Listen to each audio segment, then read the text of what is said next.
G'day everybody, and now here's time for another story. It's another story of St. Nicholas. Not the St. Nicholas that was 323 years old, another St. Nicholas that I might have been, that might have actually taken over. Because I know Cronus was another St. Nicholas who lived in a proper area. This one lived in England. The life of this St. Nicholas. Once upon a time there was a very wise man whose name was Edward Halford, or better known as St. Nicholas. He lived in a small town of Derbyshire in England, and every Christmas he would give useful gifts to better the lives of kids all over the world. His childhood was very dull because he was forced to plough the fields and milk the cows, and when that was all over, there was no reward of his tired, aching body. His father was a farmer who gave his left shoulder for the work, and his mother was a preacher at the local church.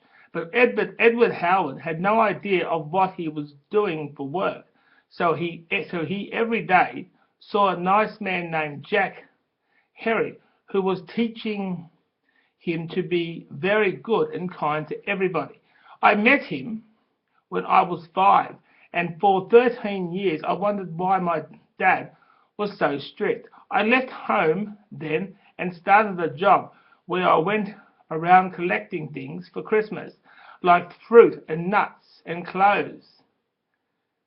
Everything was marked and packed by Jack, but my father hated it and said if you work there, you don't come back to me and Mummy.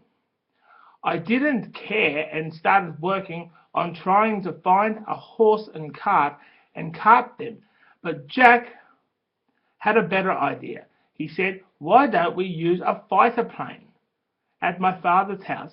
It would be easier.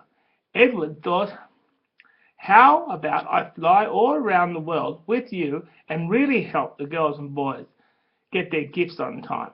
2 months later, Jack Herrick died in a farming accident, and that made Edward very determined to do his dream and started work right away on getting every present for every child in the world, and he hired helpers to work every day of the year and ensure that the work is done and there are no problems with the shipment.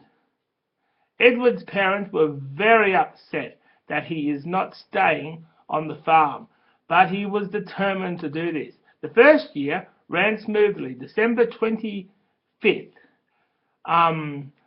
856. But we had a little problem with the plane that blew over quickly, as the helpers weren't doing it quickly though. We flew all over the world delivering presents to every kid we have, having fun, and they called me St. Nicholas the Third. The next Christmas, in 857, was another very important day. And every other Christmas, right up until 911, when Edward passed away at the age of 73. Well, yeah, it's sad.